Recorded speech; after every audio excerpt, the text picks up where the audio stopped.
Today I'm excited to welcome Johan Magnusson, better known as Big Swede BBQ. Originally from Sweden and now based in sunny Arizona, Johan's barbecue journey began when his wife was diagnosed with cancer, prompting him to explore his passion for cooking.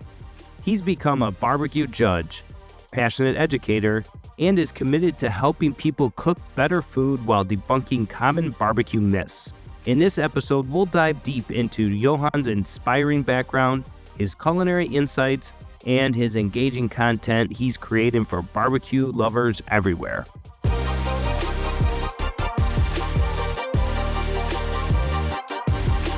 Hey everybody, welcome to another episode of the Duce Raymond Podcast. Today we have a special guest with us, Johan Magnusson of Big Swede BBQ. Johan, so nice to meet you, friend. Yeah, thanks for having me, Duce. I'm really excited to have a good, honest conversation about barbecue for the next hour or so. So thanks for having me on. Yeah, no, this is really cool. Like I said before, a lot of times we've interviewed people that I know throughout the industry or something, and then this time, we're interviewing you. We've never met before. I've seen your stuff online, which is very cool, and excited to dive into it. So why don't you give us the big overview, how you got started in food, and you started in Sweden and then moved to the States. So just kind of give us that progression, how that happened. Sure. I could probably talk for 4 hours about that, but I'll keep a short and succinct version, hopefully. So I am from Sweden originally, hence the accent. It's kind of funny when I moved here. My wife's American, so it was either to take her to cold and miserable Stockholm or for me to move to sunny, beautiful Scottsdale, Arizona, where we have sun 326 days per year. So it was kind of a little bit of a tough choice. But yeah, I've always enjoyed cooking. I've always enjoyed barbecue. And when you come here and you realize instead of those 3, 4, 5 weeks where you can be outside in Sweden grilling, in Arizona, you can be out 8 months. And it just took off from there. I love the outdoor cooking, and that's how I really got started. Barbecue in Sweden, or grilling in Sweden, when I grew up was very, very different. First of all, we had a lot of game, a lot of fish, which I sort of miss here a little bit.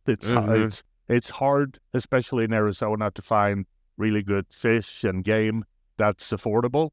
And also the kind of grilling when I left Sweden, it has changed quite a lot, to be honest, because I think globally barbecue is taking off. You have all these barbecue shows on TV, that's all, and you have the internet, right?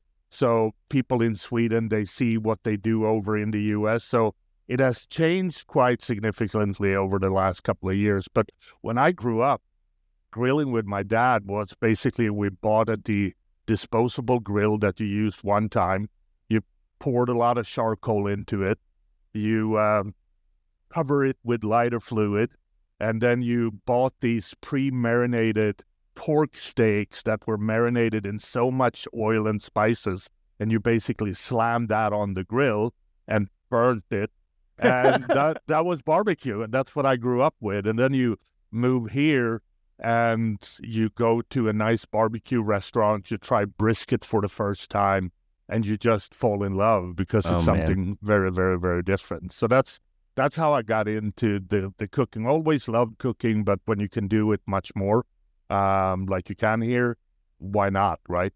So that's one thing that I noticed when watching some of your content was that, your handle is Big Swede BBQ. You look like Big Swede BBQ. That's awesome. But a lot of your recipes are kind of high-end chef-type recipes. You use a lot of Arabica pork and making some really nice dishes. Do you have a chef background? No, I'm just a backyard guy. But I love cooking. I collect cookbooks. I think I have 400, 500 in my library upstairs. And a couple of years ago, now this is probably 2008, 2009. My wife was diagnosed with lymphoma, stage 4, and we didn't think that she would make it. Basically, the person who had lived the longest with that kind of cancer in the world, lived for about 80 months. So we decided we're going to sort of reprioritize in life, and we had an opportunity through my regular work to travel the world. And for about a year and a half, we ate at every Michelin star restaurant we could find, and just spent ridiculous amount of money because we didn't think that we will have that much time together. And then fortunately, she was on a new drug that just came out that has proven to be highly successful fighting that kind of cancer. So she's still around.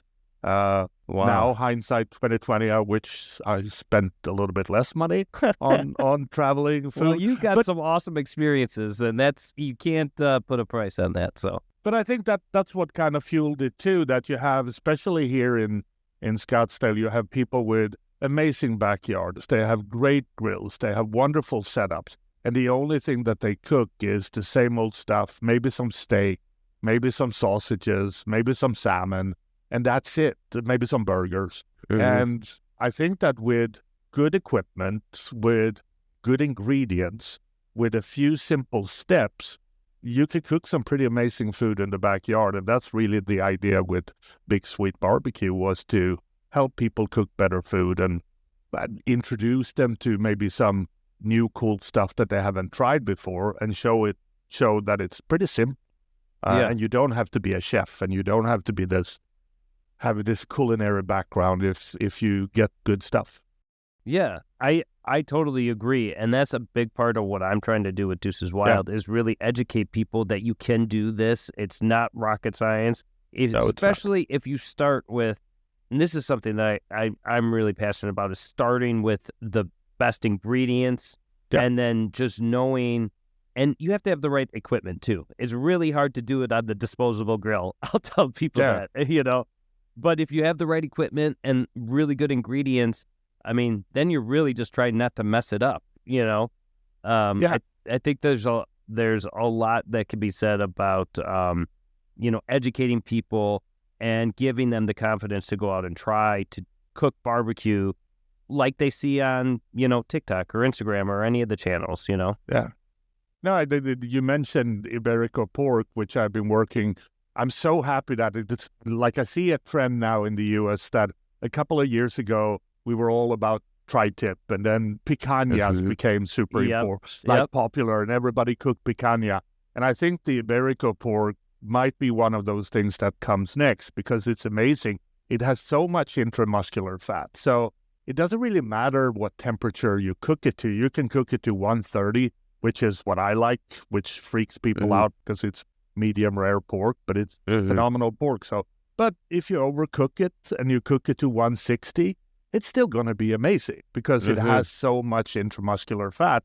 So it has a bigger forgiveness than if you buy sort of regular pork. You have to be a little bit more skilled not to dry it out. So sometimes I think the ingredients matter, like what you said. Of course, the cooker, that you cook on, that it's clean, that you know how to use it matters. And then simple ingredients, just like how do you season it properly, and what are some of the side things that you can throw in to elevate it. Talk about your transition from Sweden to American-style barbecue. How did you get into American barbecue and become a master judge and start developing your own rubs? Tell that story. Yeah, so it actually started when my wife took me to Famous Dave's, like here. That's awesome. And you could get I don't know if they still have it, but you can get the trash can lid, right? That's just filled with barbecue. Yep, I've seen that before. And I had that, and I was like, oh, this is so good. So the day after, I went home and I bought 2 backwoods smokers. Okay. Like the big ones. My wife thought that I was crazy.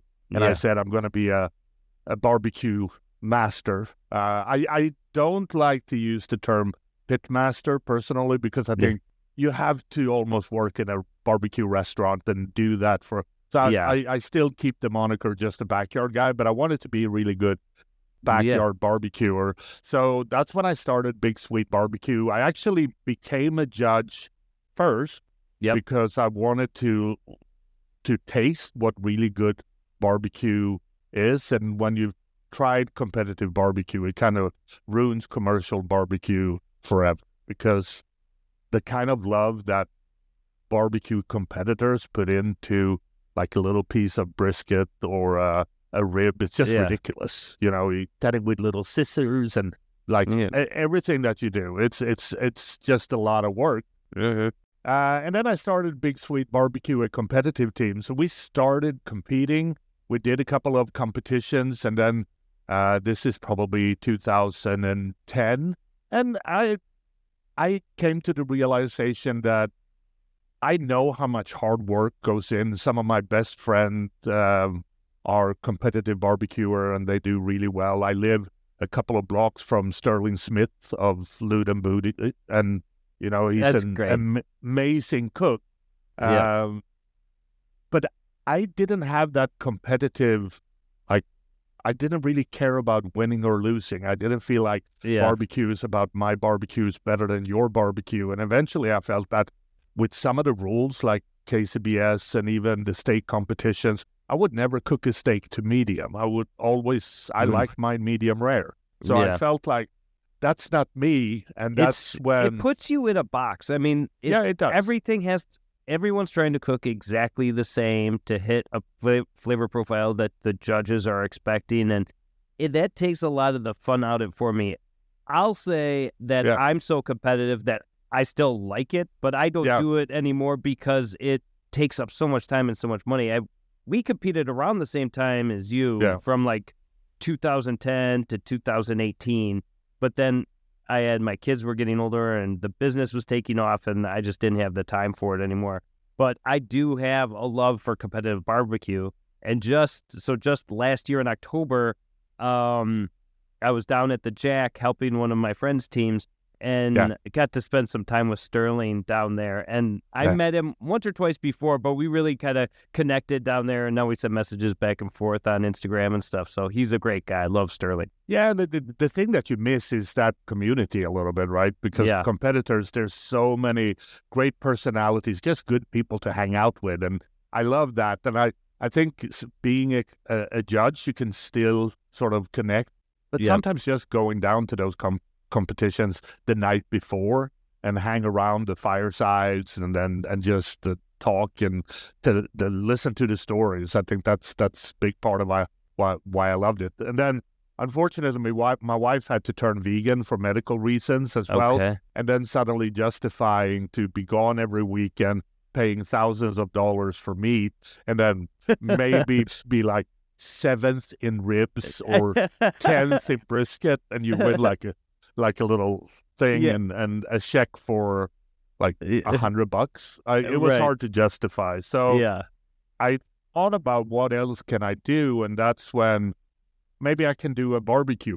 That was really the barbecue thing is still sort of a side hustle. I have a regular job where I have a corporate training company, and we run big leadership programs for companies like Microsoft and GE and so the whole idea was maybe I can do a rub and I can give it to my corporate clients, and that will be kind of cool. Yeah. And then I did my beef booze, and every person that I gave it to said, "This is really good. You should bottle it."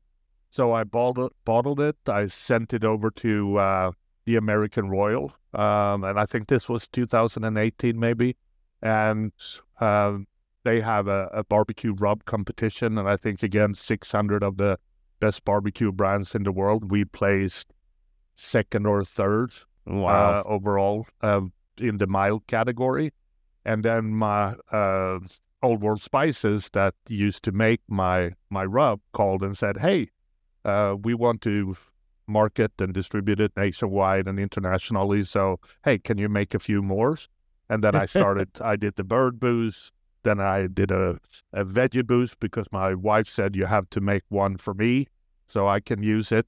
And that's how it started, basically. And you almost really have to pinch yourself that this guy who came here from Sweden and tried Famous Dave's trash can lid barbecue, and suddenly you have barbecue rubs, and it's just very, very cool. Yeah. And I feel very honored and and humbled about that. That's so cool. What is the market like over in Sweden and other countries over there for American style barbecue products like sauces and rubs and things like that? It's huge.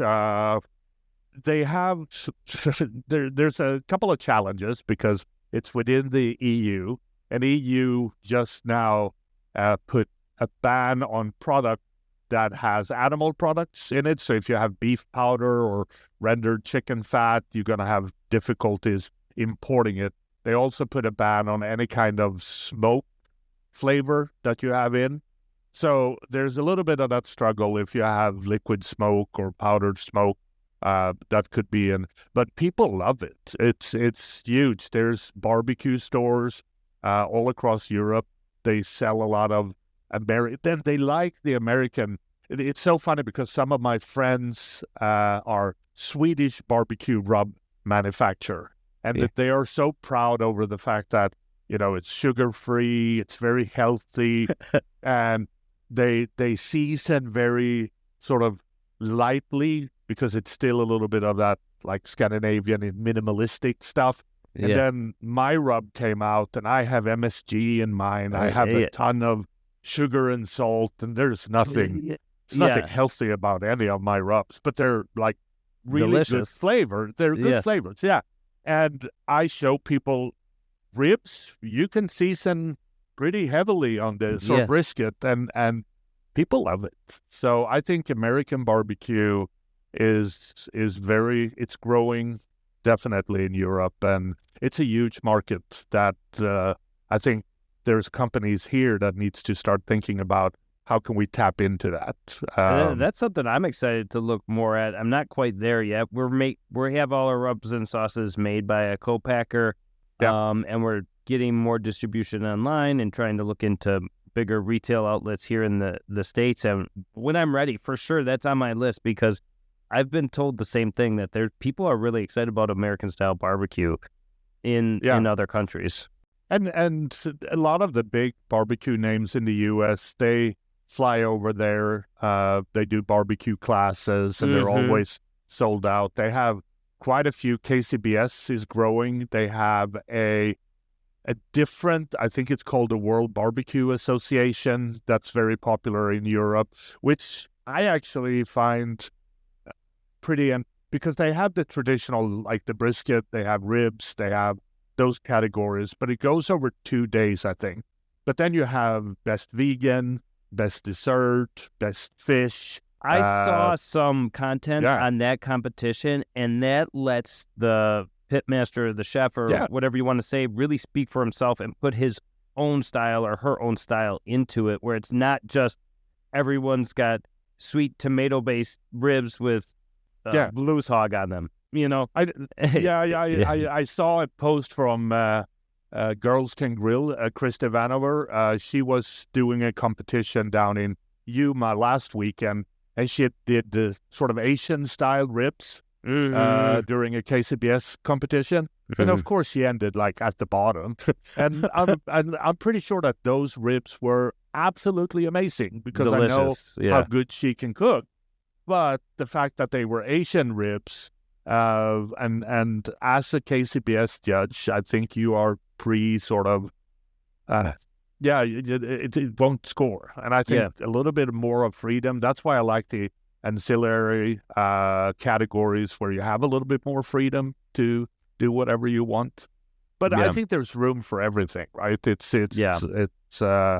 I can also see why cooking that steak to perfection or cooking that brisket to the level that some of the top pit masters, how they do it, that requires tremendous skills. And I'm always in awe of when you taste something like that and you go like, I can't do this. Yeah, there's a couple guys that post some stuff online. It's just the way it looks. You could tell it's amazing. That chicken fried barbecue, he shows up at my feed all the time. You look at his stuff and you're just like, dude, that's like picture perfect every time. His chicken, I think that Smitty with Ludumbudu, when he has a couple of, he sometimes turns in wings, and those wings look so good. You have Heath Riles when he posts his ribs, where it's like, oof, It's just mind-blowingly good. Yeah. No, that's amazing. So a lot what I talk about is like taking traditionally smoked meats like Texas-style brisket or some Carolina-style pork or something, but then adding like international flavors to it. That's what I really love to do. Taking a whole pork shoulder, smoking it, and then making it like Thai sticky pork sandwiches with a crunchy daikon slaw. Stuff like that. How do you take some of your Swedish background and influence it into an American-style barbecue? Or is that not even part of the equation and you just... What's your style of barbecue? I don't know. Actually, that's a great question. I've tried to incorporate a little bit of Swedish flavors to it. And there are some things that I do, like when we cook salmon, for instance, we often throw like juniper branches on the grill and then just place the salmon on top of that. And then that juniper flavor infuses it. And then I was out, because juniper branches are very easy to find in Sweden, not so easy to find in Arizona. So I went up in the high country here, because a lot of people don't realize that Arizona has 11 climate zones. So we actually have forest too, and not just desert and saguaros. So I went up and I spent a day just picking juniper branches. And then I started cooking and I felt like, this doesn't taste well. And then I went online and I looked at that 90% of juniper in the U.S. is poisonous or something like that. And you shouldn't use it for cooking. And I just like, okay, that's probably not good. But yeah, I try to blend maybe not Swedish flavors, but international flavors in general. Yeah. Like you said, like Asian. Just add a little bit of soy sauce, sesame oil. There's actually an amazing thing that I bought that I'm getting delivered tomorrow, which is it's called a chio koji.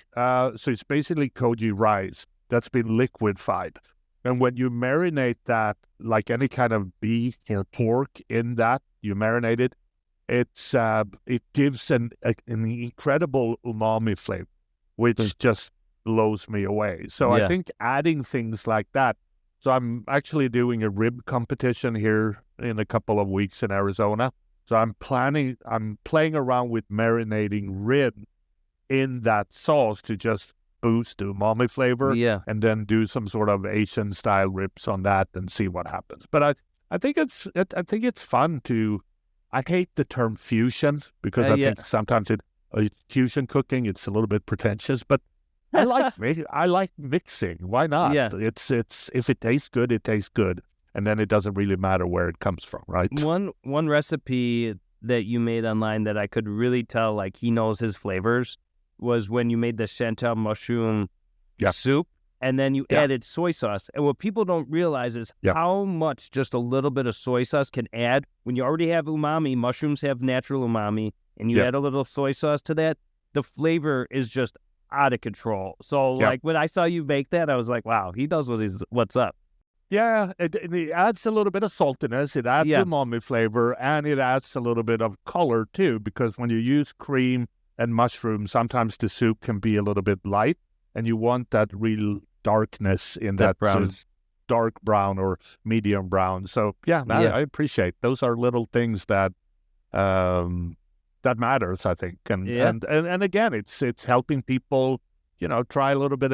I've cooked and you probably have done that too. I've cooked so many things that in theory, it sounds good. And then when you actually taste it, you go, no, that didn't work at all. That was absolutely horrible. But that's fun. That's the fun part of cooking as well. Well, it's how you get better, and anything you do, true. Not just about food, but any time you fail or you have to make changes, that just helps you grow and get better in general. So that's my rule number one when I do cooking classes. I tell people, now you're going to go home, you're going to try this. Don't cook the first time you try it. Don't invite guests. Right. Cook it for yourself, because you might not get it right the first time. Don't use your friends as guinea pigs. Yeah, don't do that, because sometimes we're lucky, but most of the times we need one or two tries to get it right. Now, living in Arizona, there's actually quite a few good barbecue places down there. The one place that stands out that I have to be honest, I actually haven't been there, but my uncle goes there all the time because he's in Arizona every year, is Little Miss Barbecue. Have you been down there? Yeah, Scott, he's an amazing dude. He does so much for barbecue locally here. I think that his brand and how he brought basically Texas-style barbecue to, and he's a great chef. Like that's what people don't realize, that he's also not just a barbecue guy. He can cook, and he can cook really, really well. But yeah, that would be my go-to place as well. There's a few more that's been popping up lately that I haven't been able to go to yet, but he's definitely, and he does a lot of great stuff. We actually did an event a couple of years ago where we cooked for homeless people and just, spending time with him the whole day and just listening to his stories and what he does. He's a great friend and a great dude. And he's so helpful too, that whenever I have people over from Sweden and they want to experience American barbecue, I call Scott and I say, hey, I have a friend, would you mind, showing him around? And he takes an hour of his super busy day just showing, my buddies around and telling the story of how he started Little Miss. He's a great dude, a great ambassador for barbecue. Yeah. I'm glad that you liked it and that you tried it. Yeah. No, it's definitely, I've heard nothing but good things about it for sure. Yeah. Now, have you heard of Sweet Baby Ray's before? Yes. Yeah. Okay. So I just wanted to make sure we were in the same world there. So my dad is the chef that created Sweet Baby Ray's. I didn't know if you heard that story. No, I didn't know that. That is so cool. How did that happen? So in the early 80s, my uncle, my dad's brother, wanted to enter into Mike Ryko Rib Fest, which at the time was the country's largest rib fest. There was it was crazy. If you go back on YouTube and look, it's like 700 contestants. It's just bonkers. And it's just kind of like a huge backyard barbecue contest. Yeah. And so they actually ended up getting second place out of 700 contenders. Wow. And my dad was a chef by training. So he made the ribs and he created the recipe for the sauce. And basically, to make a long story short, is my uncle took that sauce and started marketing it and knocking on, grocery stores and retail stores. And back in the early 80s, there really wasn't that much competition back then. It was Kraft, it was KC Masterpiece and Bullseye, and that was about it. Open pit, and so they slowly grew, and they, took 20 years. My uncle quit his job, and that's all he did was work with his business partner and started selling the barbecue sauce. And they grew it to a $30 million brand. And in the year 2000, they sold to Ken's Foods and retained the rights to use the name for restaurants and catering. And that's what we're doing today. In 2005, we opened a little barbecue restaurant. And then we kind of slowly grew from there. And in 2010, we really started focusing on catering. And at one point, we had up to 3 Sweet Baby Ray restaurants, and COVID crushed one of them, and one of them was in Wrigleyville, and it was kind of a bad partnership. So right now we have the catering business with 2 brands and the small barbecue restaurant right next to us. And we're right outside O'Hare Airport, in Wooddale, Illinois. So that's cool. So you basically have it in your DNA. And yes, I was born into it pretty much. Yeah. And it was cool because growing up, my dad was a chef. So he wasn't super into barbecue, like traditional barbecue, but he was a chef by training. He went to culinary school, been working in kitchens his whole life. So I grew up of course, that's what I started doing. He taught me how to cook, do all the prep in the kitchen, started, running the line. And so I was born into it pretty much. But when I got to go to college, I didn't necessarily want to be in kitchens. My dad was always working nights and weekends and holidays, and I'm like, that's not for me. But ended up, following my passion, and I'm in it to this day, and I'm super grateful for my dad and my uncle because, it's built a career for me that I'm super excited still to be in. I think it's one of those when you find a passion like that, it needs to find you somehow. If you're pushed into it, I think that's why I've had people ask me, why don't you open up a restaurant? And I said, because I want to have a life, right? It needs to still be fun. And I do a lot of cooking demos, do a lot of cooking classes. Like you said, I try to create a lot of content, but it's because it's fun. It's not because I have to do it. It's not a grind. It's almost like it helps me deal with all the regular stuff that goes on in life. And what was the inspiration for you to start doing content online? Like how long have you been doing it, and like what kind of like pushed you in that direction? What pushed me in that? Oh, I think it was basically when I created my first rub, I was thinking of, I'm a small brand. Most people never heard of Big Sweet Barbecue before. How do I get it out there? And we're still a small brand. I'm humble enough to realize that when you compare Little Big Sweet Barbecue to some of the big names out there, it's a big difference. But I'm pretty so I think it was a very calculated way of, if I create content that show people how to use the rubs, they will buy more rubs. And then you start creating content, and when I look back at the videos back then, it feels horrible. They're so bad. The sound is, I drone on for like 20 minutes talking about nonsense. The light is horrible. Everything is oversaturated because I wanted it to look like, it looks like Grand Theft Auto Vice City. Everything is neon and it's oversaturated. And the sound is in one speed. It's just bad. But I forced myself to learn editing, to learn how to shoot stuff, because I do everything myself. I don't have a team. So I have 2 cameras that I move around, and then I edit everything in Adobe Premiere Pro myself. And so it's a lot of work, but I think it started very deliberately that I need to do this because I need to sell more rubs. And then it came into, no, I actually like the creative side of it. That it's kind of fun to put it together, think about what kind of music can I put in the background, what kind of angles can I use to make the food look good. And it became a way to manage stress in life, I think. That's super interesting. And that story that you told about like how bad it looked in the beginning and everything like that, that so many people have experienced that. And I feel like so many people would do more if they realize that you'll get better over time. And it only is by doing that you'll get better, because some people are so scared to start making content. I just did a whole presentation at the Cater Source convention about kind of getting outside your comfort zone and just starting, because in the beginning it is going to look like crap. It just is. I mean, the very first Barbecue Like a Boss video we did was a iPhone selfie video of me recording myself talking about the difference of baby back ribs and St. Louis ribs.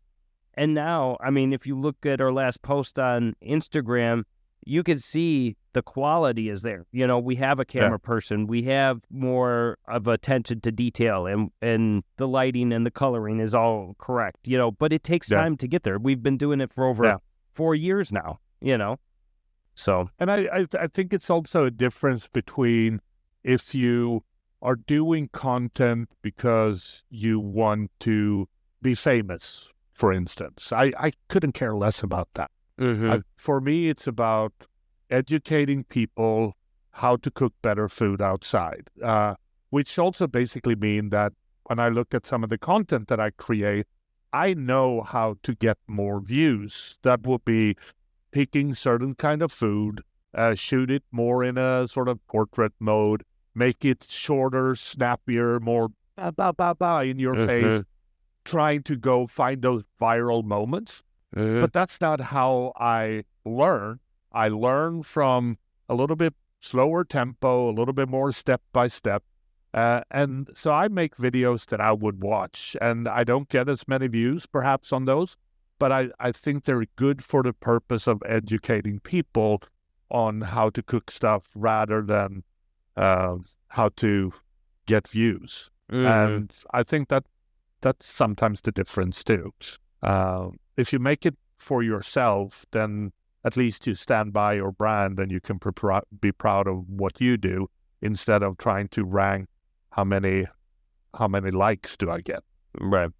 Because That's I so think that's the interesting. fear that some people have when they start something. That's the focus. Like I need How to many grow. I followers, need to how grow. many likes, Yeah. how many, and that's not always the best indicator, because you want the people that really are there to learn from you and that like you and like your content. And yeah, I mean, there's a balance for us for sure. We are looking for some of those, metrics, but it has to be authentic and it has to be stuff that I'm interested in. Otherwise, it comes across on camera. If you're cooking something you could give two shits about, it's not going to come across very excitingly on camera, Yeah, and you never really know what's going to hit or not either. It's kind of a little bit like I have a video that I cooked on the Green Mountain Grill many, many years ago, and it's one of those like super bad videos, and I'm smoking a rabbit.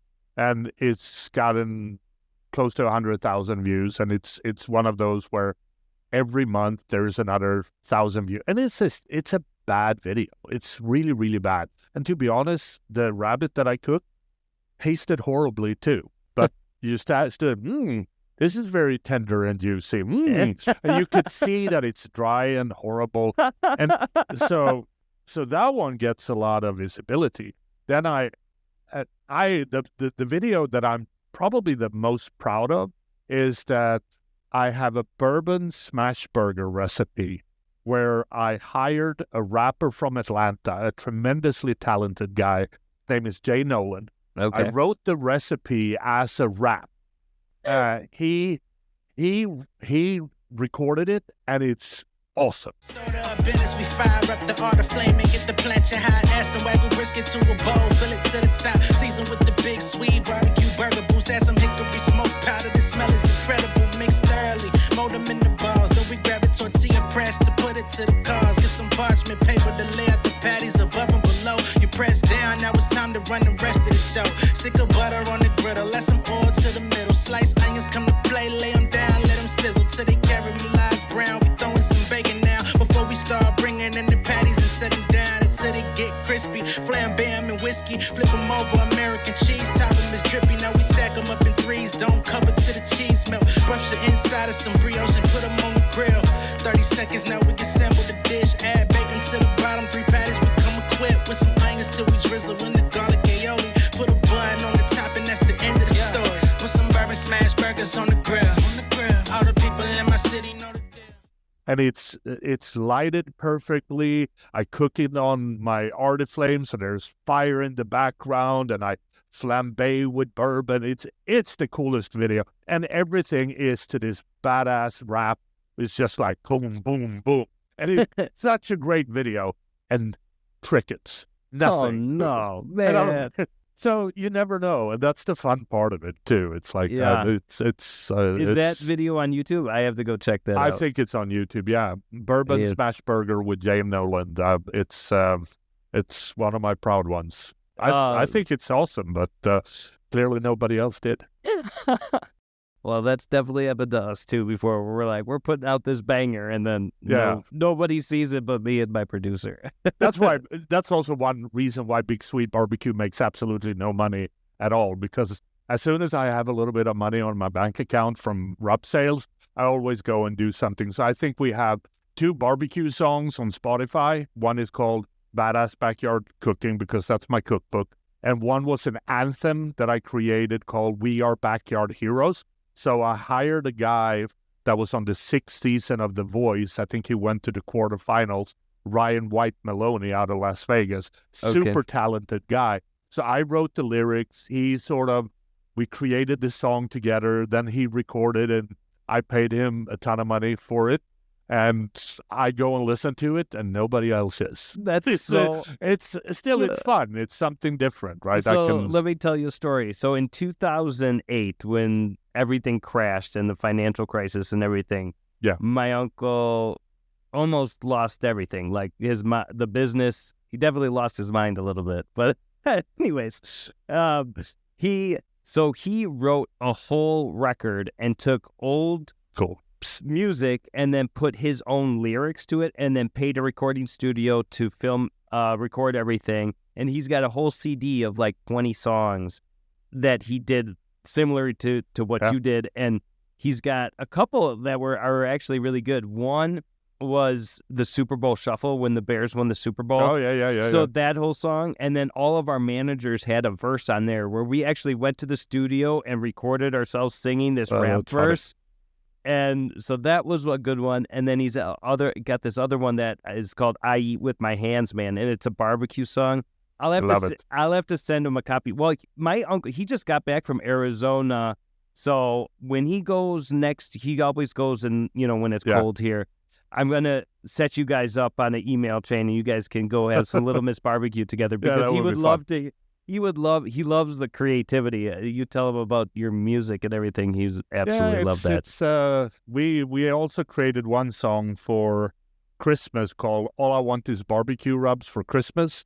I thought that was great. I did a music video to that one day where I thought that would hit, and like 200 views on YouTube. So you never know, but it's you have to. I think that you have to have fun with it too. You can't take yourself too serious. And I think the barbecue and the grilling and creating this allows me to just do fun things as well. If somebody would tell me that I would be able to travel around, do cooking classes, do barbecue events, meet all these cool people 10 years ago, if I told myself that, I wouldn't believe it. So it's fun, and life's too short. And I think that with my wife's situation and her health, we came to the realization that you have to live a little bit now and here and do the things that, you still have to pay the bills, but you also have to find something that you thoroughly enjoy. And what is better than cooking food outside? It's really hard to beat. That's awesome. No, that makes me so happy to hear. I think that is like a recipe for a happy life right there. Yeah, I think so. Yeah, that's really good. What else do you want to talk about today? Did you have anything else you want to plug, or you got coming up? Any events or anything? No, nothing really. I'm not. One of the things that being from Sweden, one thing that I found difficult when you move to the U.S. is that in Sweden we have this law called the law of Jante.